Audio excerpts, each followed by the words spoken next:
fate with Napoleon complex. Creases in my sneakers, I be running from nonsense.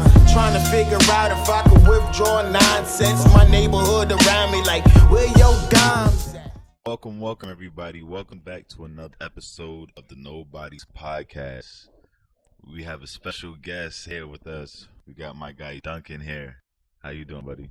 I'm well, man. Formerly name is Jose, but no one calls me that. So just happy to be here and glad we made some time. Oh, shit, yeah, no, everyone call you Jose. I'm not gonna call him Duncan. Oops, my bad. And we got Joe here on the side with us. What up, Joe? How you doing? What's up, y'all? How y'all doing today? How you doing?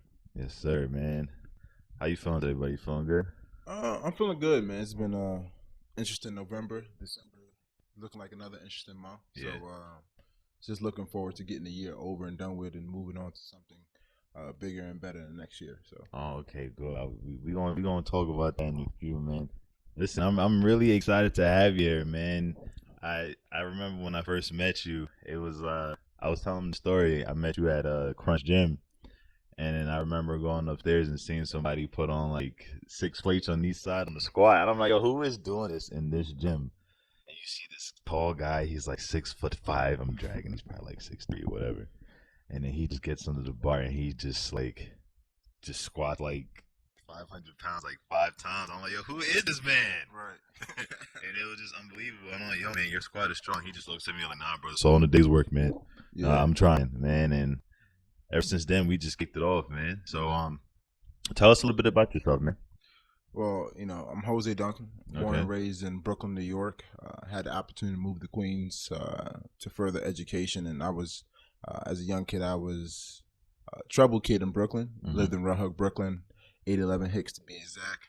And then when I was about 9 years old, my dad moved me out to Richmond Hill to stay with my stepmom and my stepsister, and that's when me and my brother got the opportunity to get a better education.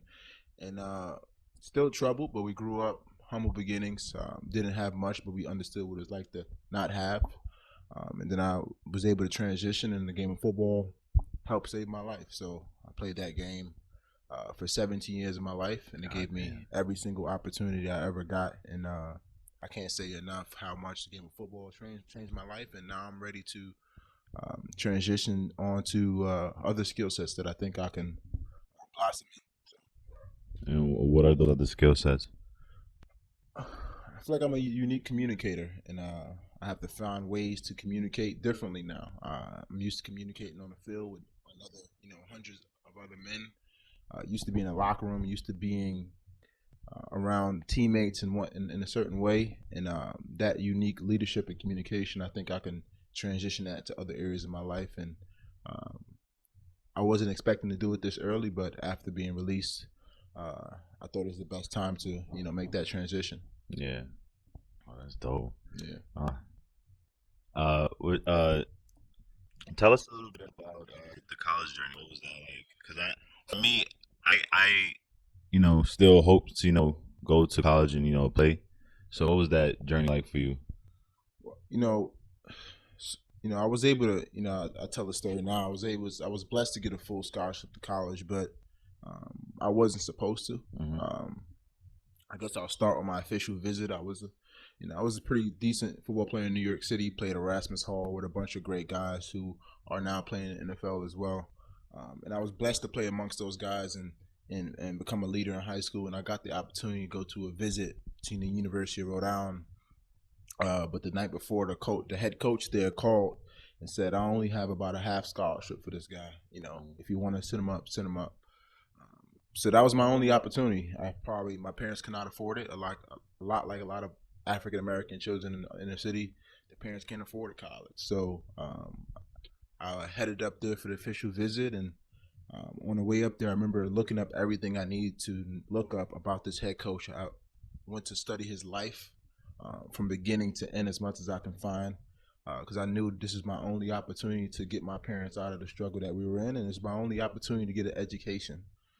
So I was able to impress the coach and go up there with a certain level of energy.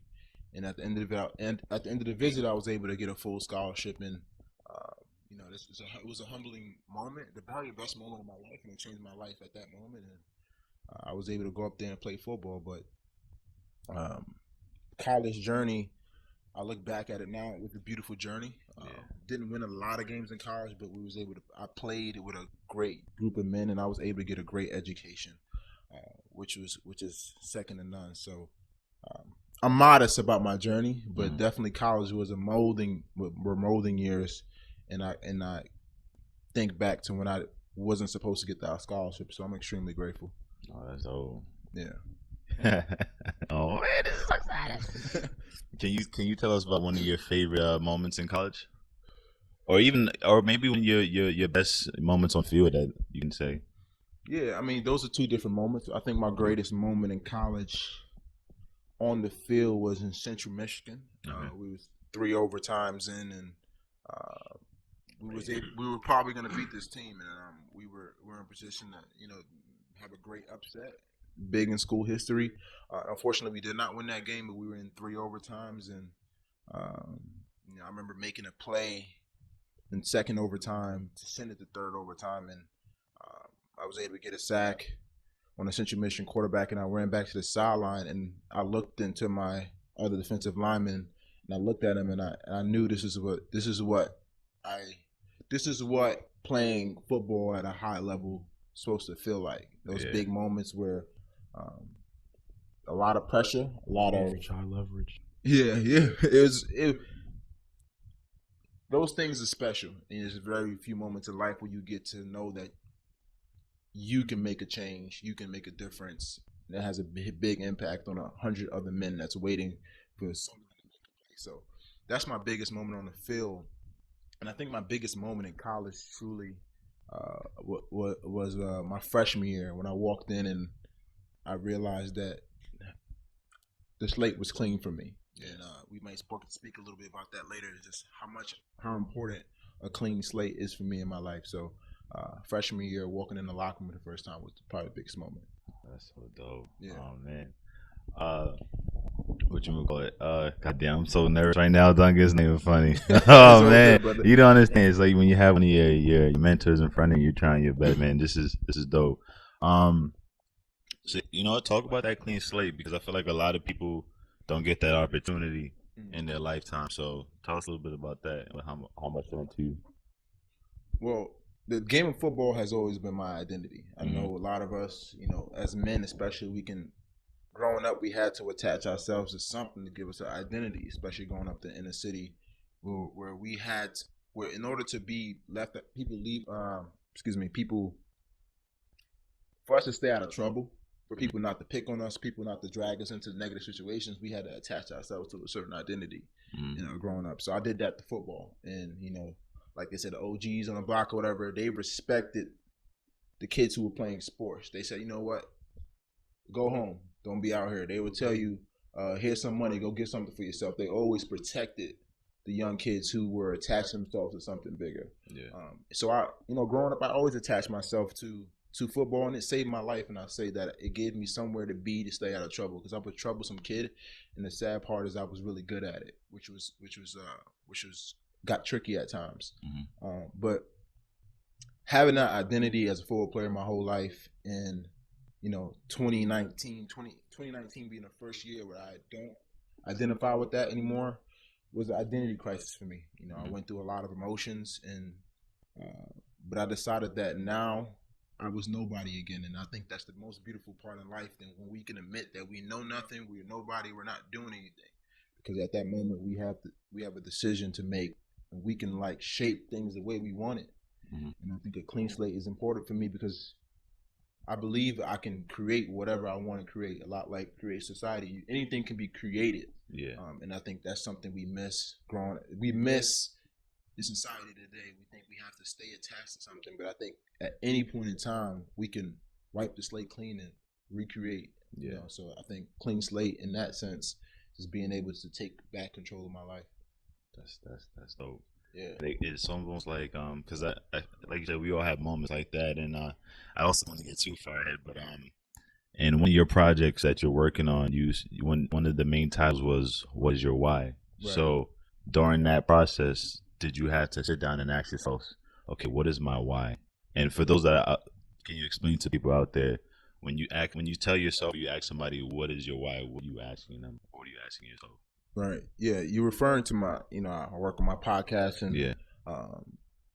and that's something I take pride in. And I think I come on in and I be authentic. I don't have a plan. I just be authentic as what's on my heart. What is your why? Like I said, I went through my identity crisis in 2019. And this is one of the biggest reasons I'm modest today about my journey, because I did go through a crisis. And what is my why was, became, what was important to me. Everybody, they want to do it for their mom. They want to do it for their dad. They want to, get their people out of struggle. We all have a why, and I respect that. But I feel like I didn't associate with any of those. So I had to find out what was going to make me find purpose. And I kept asking myself that, why am I doing the things I'm doing, and why am I moving the way I'm moving? But the moment I really found out my why is when I decided to slow down and reflect about my whole entire life as much as I remember. And that's why I found my why. And I think we should do that today. As young men and women, if you're struggling to find your purpose, go back. Look at the things you did innately without even thinking about. Look at all the things that you were passionate about. You'll find your why through that, because we don't change that much. We've been who we always been. We just become better versions as time goes on. So that's my best advice to finding your why. Find your why, people. God damn it.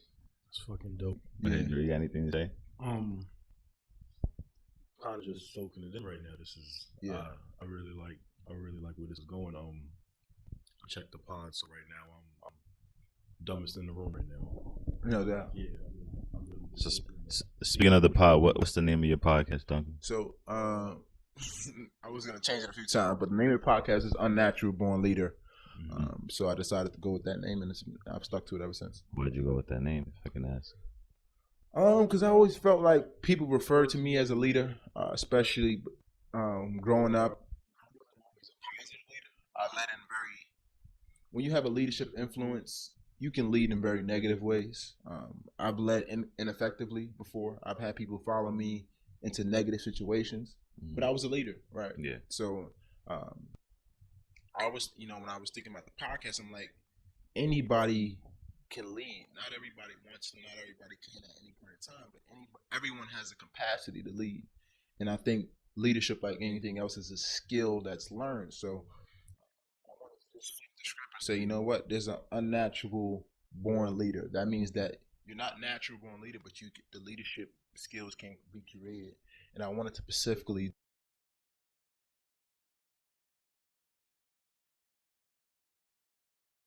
in a world you can lead other people and they won't respect you long term. That's cool. Yeah. Would you say I don't like bringing it up, but would you say football has helped you with realizing that you are a leader? Yeah. Especially because I know in college, you're dealing with grown men at that point in time. So I know some people might be like, I don't know if I could tell another man, like, come on, get your shit together. But right. I'm sure that probably helped you a lot. Right. Yeah, that's what's special about leadership. Leadership is not a front seat. Mm-hmm. I mean, a lot of leaders will tell you leadership is a back seat. Mm-hmm. And I always struggle telling people what to do. I'm not really good at telling people what to do. And some people may feel like that makes me an effective leader, but a leader for me is just understanding the room and the environment and finding out what that environment needs and knowing to provide that, or how can I bring that energy. And if you are in a position where people are looking for you to for you to tell them what to do, knowing how to actually delegate. If I was spending time with you, Kevin, what's your name, brother? Jeremy. If I'm spending a lot of time with you guys, I start to learn your behaviors, your patterns. I'm like, okay, we have this big vision, which leaders need to have. Mm-hmm. And how can I ask Kevin and Jeremy to use their own skill set to bring the most out of them? Mm-hmm. And not telling you what to do, but empowering you to do what you already want to do. So in college and playing football, it was all about just spending quality time with my teammates and then learning more about them and then leading them in a way where I just embraced them and let them become who they was going to be anyway. So leadership is a back seat, brother, and I think we need to continue to think about that. Leadership is leading from the back. You're a servant when you're a leader. You're not the face of everything, even though you are, but you're very much a servant to the people that follow you. And at any point, do you ever get, well, maybe just do you ever get scared? Not really get scared, but a little bit nervous that you're gonna hurt someone's feelings if you're kind of honest with them on how they're acting. So you're in the back seat, you're observing them, and you realize, all right, he's doing that, and I don't think that's good. Do you ever approach them and tell them what it is, or do you find ways to kind of like sugarcoat it? Just because, you know, if you do tell them the truth, they might, you know, get in their feelings and say certain things. How do you approach someone like that? You know, that's a good question. Well, I struggle with it. You know, I'm a Pisces. I'm a watery person, but I struggle with it. You know, I don't, like I said, I don't like telling people what to do. And when I'm observing critically, some people don't like to be observed critically. But I observe critically with the goal to empower you. I don't want to hurt you. So when you observe critically, you may find some patterns that you want to tell that person that they need to improve on. It's just about finding the right approach to it. And I'm still learning that approach. I'm not a finished product, and I don't want to ever be a finished product, but I'm still learning how to approach people and be transparent with them without hurting their feelings or without disempowering them. There's a lot of ways to lead, and I'm still learning some of those ways. That's why the podcast I mentioned, it's a journey that I'm on too. It's not like, you know, I have the results, listen to me. No, just join me here, because I'm still learning the different complexities of leadership, and I'm not ready to lead again. I was able to do that in football, but the next phase of my life, I'm not ready to lead in that yet. So, are you currently reading any books or doing like any type of meditation or something that's helping you out on this journey?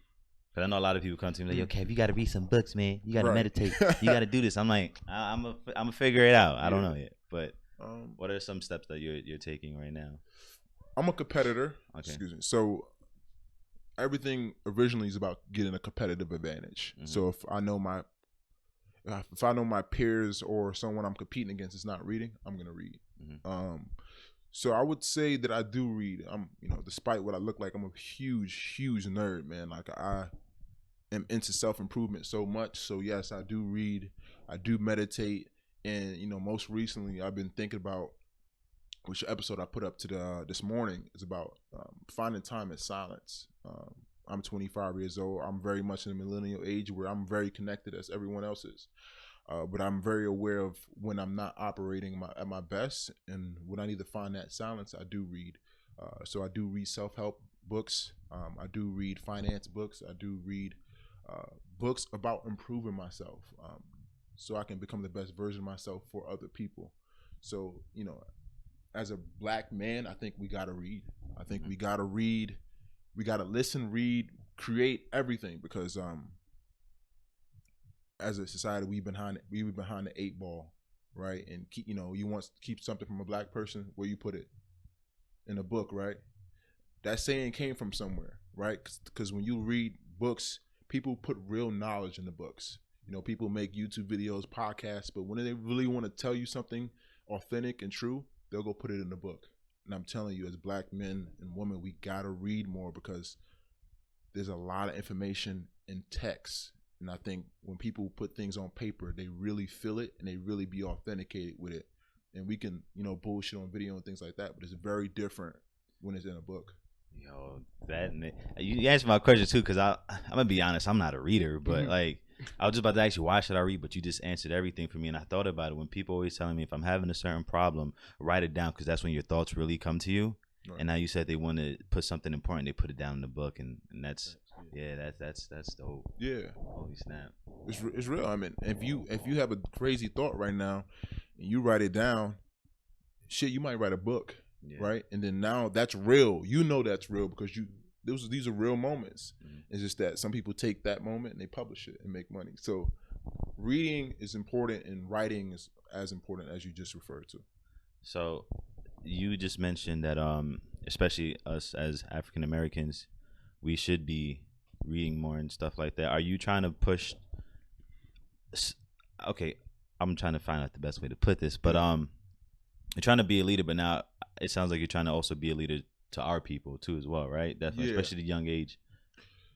Yeah, young age and our age and up. You know, sorry. Yeah, I would say very much so, and you know, I've benefited from being around all types of races growing up. A lot of my head coaches were white, and I can tell you those men taught me a lot of freaking lessons. But as I transitioned, you know, especially in 2020, I decided, you know, as black men and women, we don't need to tell people what to do. We just need to be examples of what to do.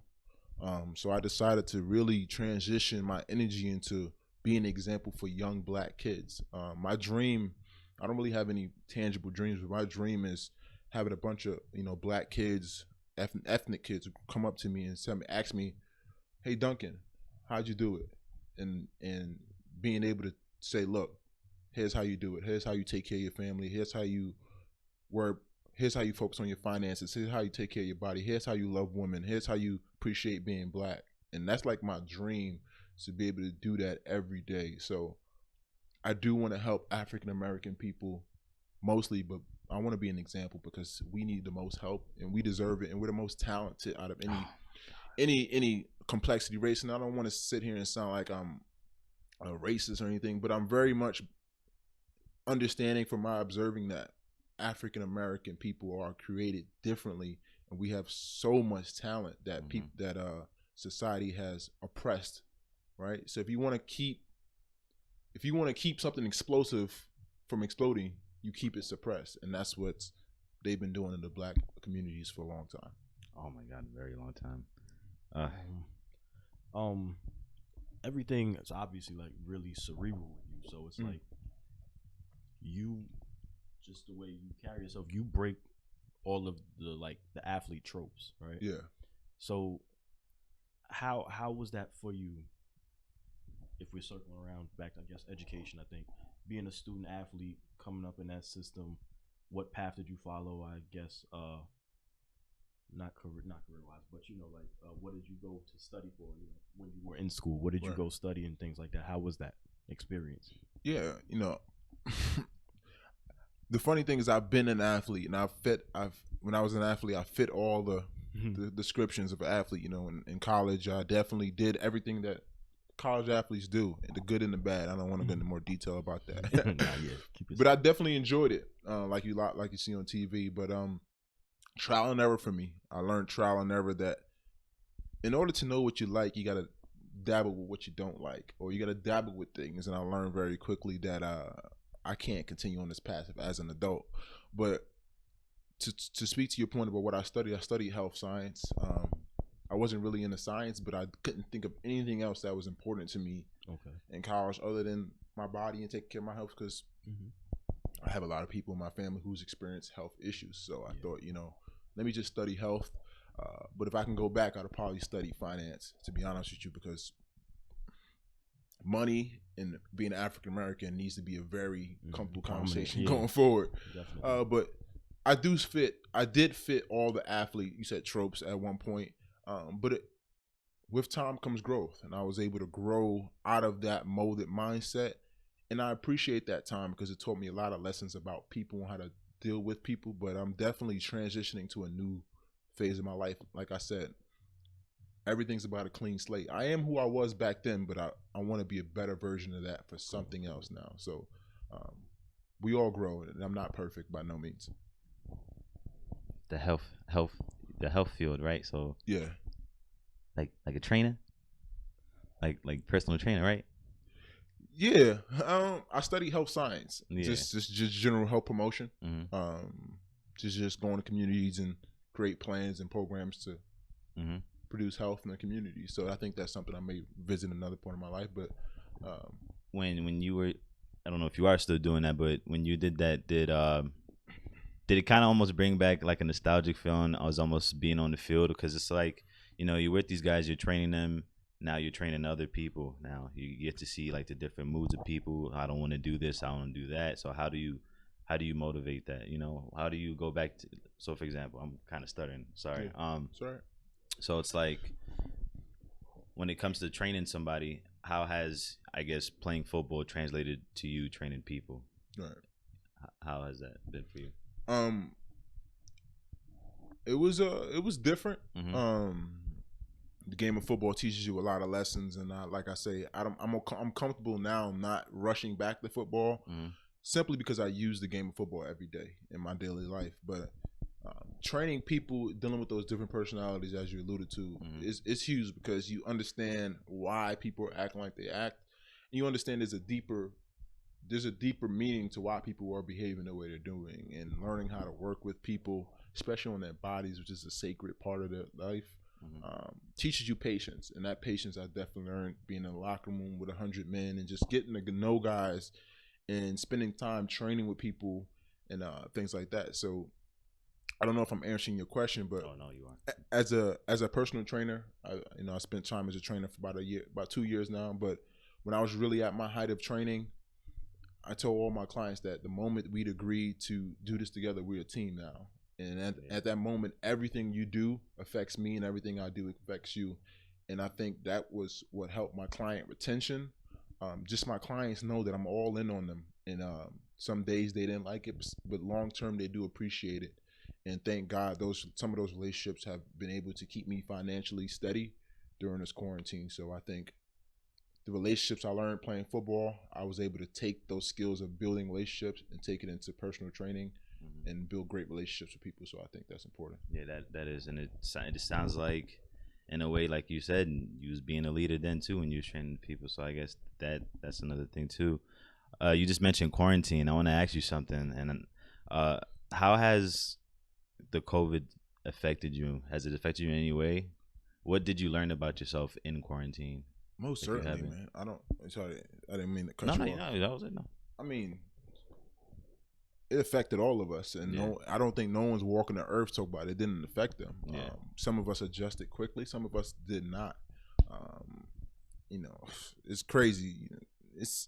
No one saw it coming. Some people saw it coming, but those people who made the most money off it saw it coming, right?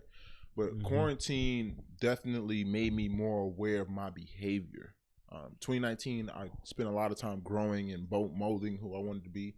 But quarantine exposed me to some of my behaviors that I thought I needed to improve. I had a huge addiction to video games. I still love gaming. That's been a big part of my life. But I decided to give it up, and it was hard because I gave it up. A month later, I bought a system again. I gave it up, and a month later, I bought a system again. And then that's when I finally sold it. And I was during the early stages of quarantine, I was locking my Xbox in a safe, and I was sitting there just anxious, like sweating to get it out. And it was unhealthy, man. And I know we all play games, but I had an unhealthy addiction. I would stay up all night, and I'd probably miss a shower or two. Like, I had an unhealthy addiction, and it wasn't the game itself. It was my overwhelming feeling of escaping, which I had an issue with. And I felt that. I was dead right afraid of having that as something I carry on. So I decided to give up video games and started writing, and that's how I got to, publishing a book soon. But that whole journey taught me a lot about myself and learning how to take care of my body in a new way too. You as a trainer also know that we had to learn how to take care of our bodies in new ways, and going through all that stuff, and then eventually just feeling so connected. And then I pulled the plug on all my media, just because I had to learn about myself. It was something that was very wrong with me that I had to expose myself to, and that was my inability to execute long term. And I think that was something that I've been paying attention to, especially the last few months. Shout out to Xbox. You said Xbox. Shout out to Xbox, man. I still love the game, and I think I'll get back into it. It's just I'm still dead right afraid of escaping into it. Because it's a powerful beast, man. I'm invested very much into it. I do the same thing. I know sometimes I should be home working on my projects, and then I just look at my Xbox, and somehow it turns on itself, and I end up just playing it. And you really don't realize how lost you get in, because sometimes I'll tell myself like, yo, I'm just gonna play one round or something, and one round turns to like a whole night, and I'm like, yo, what the hell did I just get done? If you're good at it, man, it gets scary. It does. It get real freaking scary, man. So I forgot what I was gonna say. God damn it. Shit. There's something about quarantine. Holy shit. It's all good. No, it's not. It's not good. Damn it. It's not. This is what happens when you have greatness next to you. You get nervous. All right. So yeah. All right, so if we go on another lockdown again, is there something you could tell to the people out there right now who are probably still stuck or didn't take advantage of their first time when they were locked up? So, for example, with me, I know with being in the COVID, and like I said, I always say this all the time, my heart goes out to everyone that has lost somebody in the COVID or anything like that, but COVID made me realize all the shit that I wasn't doing, and I had to get up and actually just do something. Yeah. And some people didn't had, I guess, that luxury to do it, or they just were just too lazy. Right. So what is something that you can tell them now if we were to go back on another lockdown? Yeah, I hope that we don't, but if we do, I guess let me talk about the first lockdown and how that will be a transition. Like, not everyone's a self-starter. Like, we got to understand, before we do anything, we got to understand how we're wired. Like, just because you didn't create a 6-year business plan during quarantine doesn't mean you failing in life. It's just that mean your catalyst is something different. So my advice to people going through a quarantine, even going through time where they have a lot of downtime, is just take more time to understand yourself and how you're wired, because sometimes you really got to slow down to speed up. And I use this analogy, like, quarantine's like a rubber band, right? And before the life is like a rubber band, right? Before the quarantine, we were just bouncing back and forth. You know, we're on that rubber band, we're springing forward, small. And then quarantine happened, and it was this long pull of that rubber band. And a lot of us thought we were gonna pull back far and take off. And when it didn't happen for a lot of people started to realize, oh, I'm not doing enough, or I'm not on my grind, I'm not in my bag. But I think it's important that we take that time to understand ourselves. And if maybe this quarantine's not your catalyst, maybe, I don't know, something else is your catalyst that makes you slow down and speed up. So my advice to people going through this time is just spend time understanding yourself.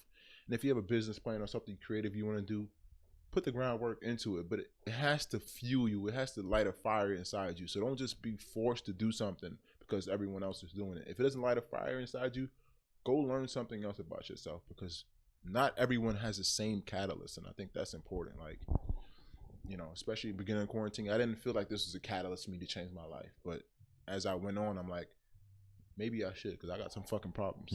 So, are you want to say anything? I be feeling bad. Sorry.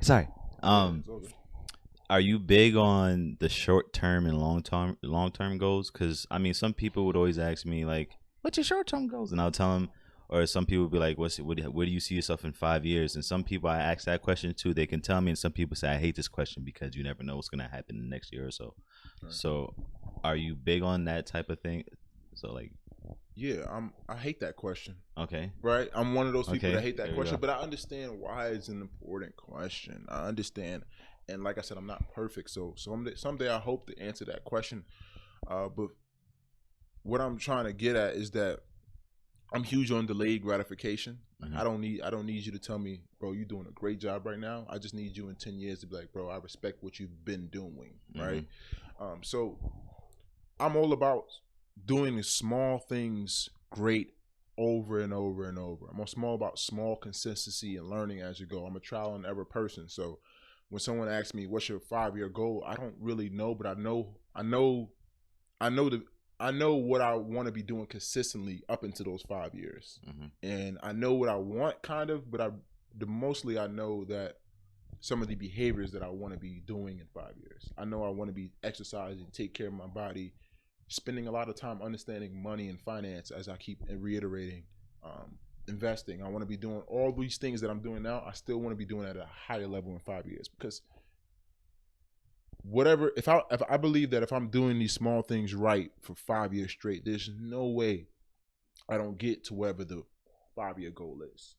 But like, I'm not perfect, so having a plan is important. And I'm still learning how to have a plan. It's my first year learning how to have a damn plan. So people should have 5-year goals, but I don't have them, so I'm behind the 8 ball. I ain't having them either. Forget them shits. I don't need them. Life is short, man. Life is short. So I have a plan for what I want to do today and do tomorrow, and it's all revolving around doing small things extremely good. So you're really good on time management with your schedule, right? You wake up early. What's a typical day like for you? I'm not gonna tell you my day is no great day. I mean, one thing I learned in quarantine, which is important, that I'm really good at adjusting on the fly. Okay. So my day used to be 5, wake up at 5, work out, train my clients, do some errands, cook, write my book, train more clients, read, study investing, finance, stock market, blah, blah, blah. And that transitioned into wake up at 8, train clients, then work out, right? Then it's just all about understanding what's important to you to get done and make sure you get it done, even though if it happens at different times. But I think if you're the type of person who needs a tight schedule, a to-do list, by all means do that. But if you're someone who knows some of the most essential things you need to get done, it's okay to switch that schedule around. So the basic schedule for me now is from 8 to 12.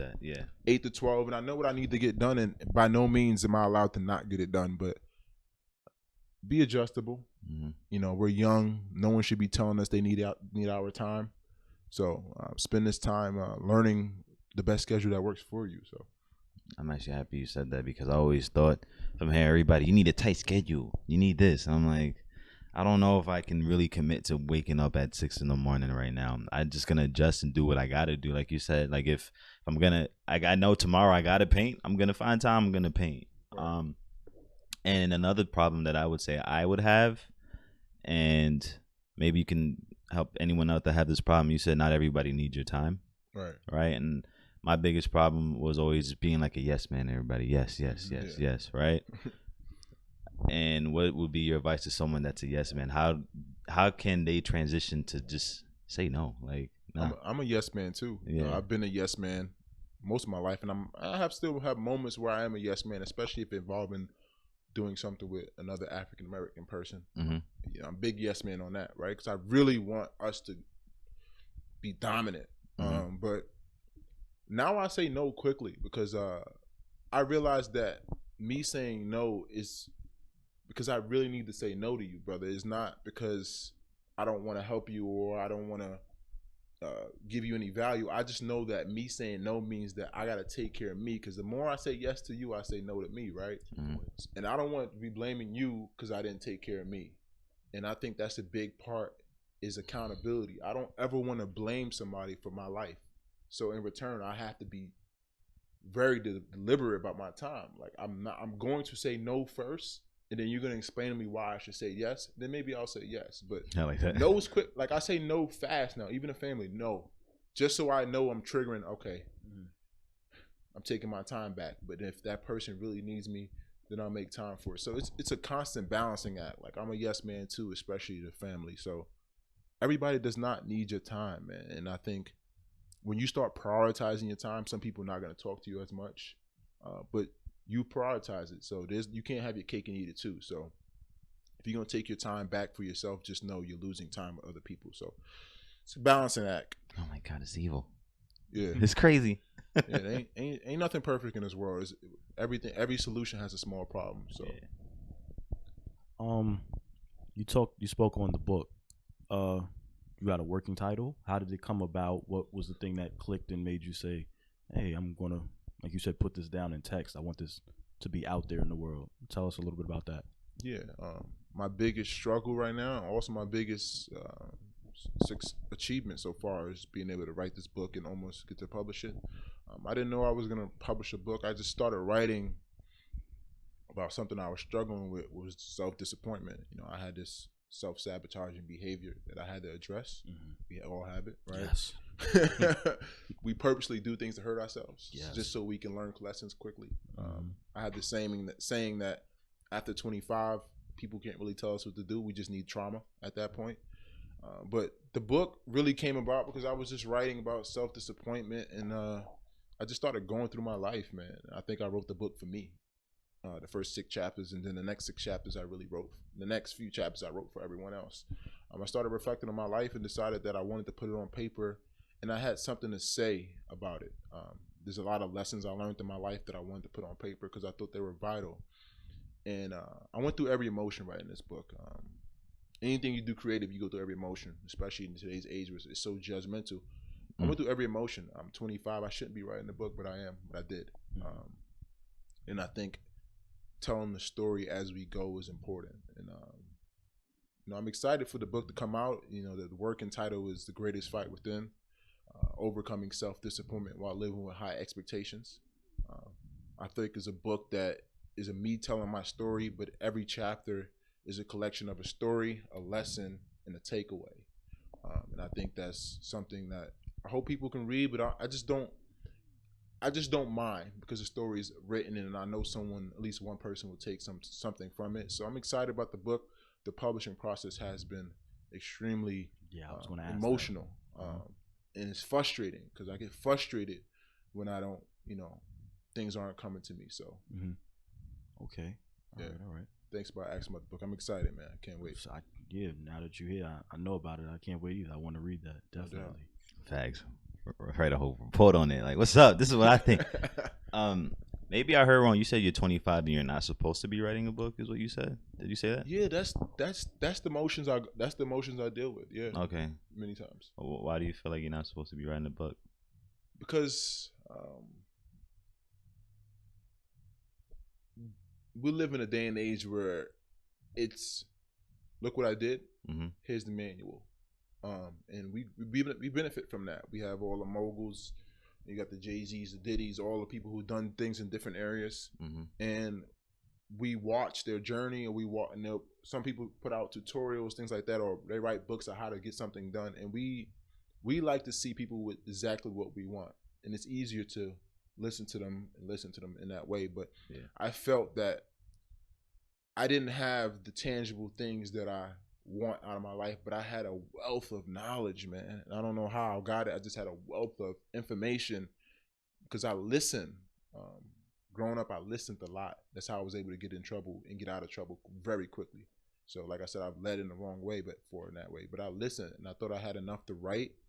And I said, fuck it, man. I'm going to write this book. But I'm not supposed to be writing the book because I don't have anything that I think someone can directly learn from, but I wrote it anyway. And that's kind of the balancing act I'm talking about, like going through every emotion, but still doing the shit anyway. So like to refer to your point. Oh man, this guy's on fire. It's a balancing act, man. I'm not perfect by no means. Yeah. How do you feel like when you have these moments, like you have like a really broad outlook, and when you have these moments where I guess you kind of balance off or dip, how do you pick yourself up again for people that quarantine, different things like that, just life in general? When it hits you, it hits all of us. How do you pick yourself up? What puts you right? That's important. I mean, chapter 15 of my book is called I'm Okay. It was the last chapter of the book, and that was the most transparent chapter. I'm referring to it to answer your question. Yes. And a lot of part of the chapter 15 was, I remember writing, even now writing this chapter, I feel like a hypocrite because I'm struggling to finish this book, right? So the whole point of saying I'm okay is, when you say you fall down on your bike, right? You get up and you check yourself, all right, shoot, all right, hey, look, Gucci, all right, I ain't scratched, I ain't bleeding, I'm good, I'm alive, I'm breathing, I'm okay. And I think that's important in life that we do that all the time because we gonna get hit, we gonna fall, and we hate, as black people, we hate talking about it. We hate talking about the failure that we're gonna experience. But once you can check yourself and you good, you're good. As long as you're alive, you still got a chance. And I think that's important that we think like that as men and women, that we okay. Like, it's okay to not have it figured out. It's okay to mess everything up. But as long as you good, you good. Right? So it's all about self-awareness. Check on yourself often. Be aware of what you're doing. Pay attention to your behaviors, and don't think you know it all, and you'll be fine. And I think that's important that we continue to remind ourselves that we good. I'm not rich. I don't got a lot of money, or my family, my mama, she's sick, or my mother, she's not doing, my dad's not doing well. Things are fucked up right now, but I'm good. And I think that's important to remind ourselves that we're not in the worst situation. Yeah. And we can get out of it, especially as black people. So I like, that is powerful, because I used to tell myself, I don't know if this is relatable, but it's like I used to say, God, I'm 25. I didn't do anything that I said I was going to do. I said that when I was 21, I was going to make it at 25. I feel like now, and we always speak about this a lot here in this room, we always say, we always put age as like a limiting factor on a lot of things that we do. Like, oh my God, I'm about to be 27. I haven't done anything. But people don't realize, like, your life can start at like 33 and so on, Mm-hmm.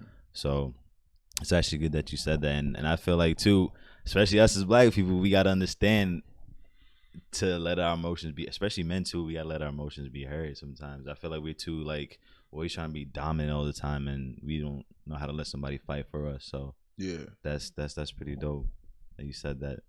Man, Duncan, you're an icon, bro. I'm not even close, man. I see. I know what you mean, but yeah, You gotta give each other the flowers. yeah, man. I do like, appreciate it. I do You have appreciate it. And I'm like I said, you 25, I'm 25, and yeah, I also thought that I would have it all figured out by now, but man, I've seen life in a weird way. I lost my mother in 2016. I lost my stepmom in 2019. I've seen people die in front of me. I lost my grandmother in 2020, right? So I've seen people literally die in front of me, and it made all the sense for me in my life. Like, happiness is fucking small moments. Like, making it is a small moment. You spend 20 years to make it, and then you make it for a year. And that's, you know what I mean? So I do believe in having a sense of urgency. I have a sense of urgency in my life, but I do believe that just chop wood every day. Just keep chopping wood. And then Will Smith said some crazy stuff a while back. He's like, yo, when you want to go after something, is a very lonely journey, and you just got to be okay with you. So I think we're doing fine, man. I think take accountability for your life. So if life is sucking for you, you can do something about it. So whether you're 25 or 33, it doesn't matter. You can do something about it. Like, we're here to be happy. That's it. Motherfucking happy, bro. Do you have any people that you look up to? I wouldn't say you look up to, but certain people that you like to hear from. So, like, say you said Will Smith, you would like hearing some of his stuff or listen to some of his, interviews. Are there certain people out there that you like to listen to? Yeah, I mentioned a few guys in my book. Everyone knows the ET hip hop preacher Eric Thomas. If you ever look for motivation, Inky Johnson also, if you ever look for motivation, and beyond those two major black icons, there's a lot of guys that have information and knowledge, and it's always good to listen for a nugget, right? But I think back to my point about reading, I read a lot of books from different people, and I can't say there's any particular group of people I look up to or listen to, but I have a full spectrum of different kind of people I listen to, and I'm just looking for nuggets everywhere. So I think just whatever knowledge you want, look up whoever's writing it, making it, creating that knowledge, and start listening more. But because I can't even give you a set of people to listen to, unless you were talking about investing, then I got a few people that you definitely should listen to. So I would say, off the top of your head, give me a book I should read. 5, 4, 3, 2. High Performance Habits. It's a white man who wrote it, but Brendan Burchard, I think, was a well-written book. High Performance Habits. How successful people got that way, and I think he talks nothing about the tangibles of success. He's interviewed a bunch of people, and it cracked down to some small essential things that most successful people had. And I think that was a good book that really catapulted me into understanding what's important in life. And every book you remember a small nugget. And I remember this nugget of him talking about clarity, finding absolute clarity as to who you are and maybe what you want. And that's when everything began. And I think that's when I learned, like, my name is Duncan. I'm here to be an example for black men and women of how to be educated, smart, and also loving to his family. And I think when I got that clarity, it was important. So Brendan Burchard's High Performance Habits is a great book. You put me on a spot. So hey, what's up? You put me on a spot. So, but I think The Greatest Fight Within will be a good book for anyone to read as well. But read it out of order. Don't read chapter by chapter. I think. That's read it out of order because it's jump to the chapter that speaks to you the most and read that first. Like and then at that point, if you want to read the rest of the book, that's fine too. So jump to the chapter that resonates you the most and read that first. That sounds like the Bible right there. I like that. I could definitely roll with that. Yeah, man. Jumping into this creative space, transitioning from football, being an athlete, we all know that like there's a rush and there's like a love for the game, and it gives us, like you said, it gives identity and purpose, and it's just expression, I guess. Now that you're on the creative side and you're getting your outputs, when the expression on the creative side, how would you compare it to being an athlete and that rush that you get? Is one greater? Do you look back? I know you said you're not rushing to go back, but that feeling, does it give you that feeling? How can you explain that? Yeah, there's few things in life that give you that feeling, man. I'm telling you, it's like a high you want to stay in, especially when you hit another grown man as hard as you can. Mac 'em. Yeah. I keep that suppressed now. I'm very physically, not saying violent, but I like contact. I do like violence in that certain way. That's why I squat the way I squat. And there is a certain modest nature I have to exercising. Like, I'm dominating, but it's not affecting me. Like, I'm just here. I'm in the gridiron with it. I'm gonna just be a monster right now, and I'm not even gonna show you that I am. But I think the feeling of playing football and now doing it in the creative side, there's some moments you get that same high. Like I said, I'm a delayed gratification person. So just because you give me a lot of attention for something I do well, it kind of doesn't really get me. It doesn't approve me. It doesn't validate me. I'm waiting for you to respect what I do. And then the only way people respect what you do is to put consistent creative work together. And that's what I've been trying to do. And so yeah, I still get that high when when I wrote the book, I get that high. Sometimes after I really felt like I put it into a podcast, I get that high.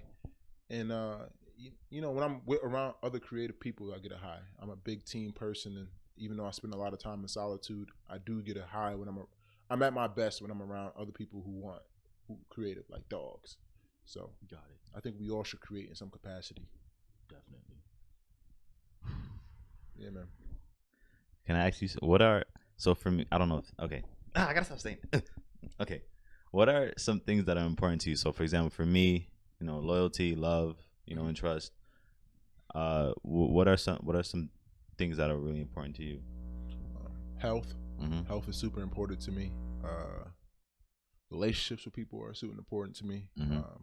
That's everything right there. Relationships with people. It doesn't have to, I'm an awkward, weird person. And I'm not afraid to be that person around other people because it lets them be vulnerable. And now we can really learn each other. So relationships, health, and just accountability in the most positive and even not even a negative way, but just knowing that you in control of you. And I think that's important. I think that will segue into a lot of things.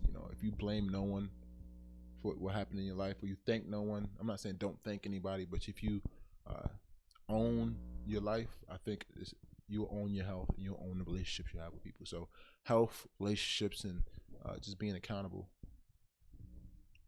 Big man. Yeah. That's dope. Anything? Are we wrapping down now? No, not yet.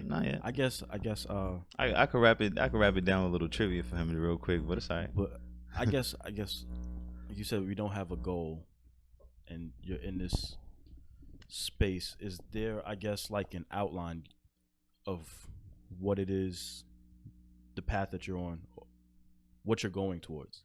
Yeah. I know I said earlier I don't have a 5-year plan, but I do definitely have goals, man. I don't want to sit here and tell people that I don't have goals. I do want to be a respected person in the self-developmental space. Yes.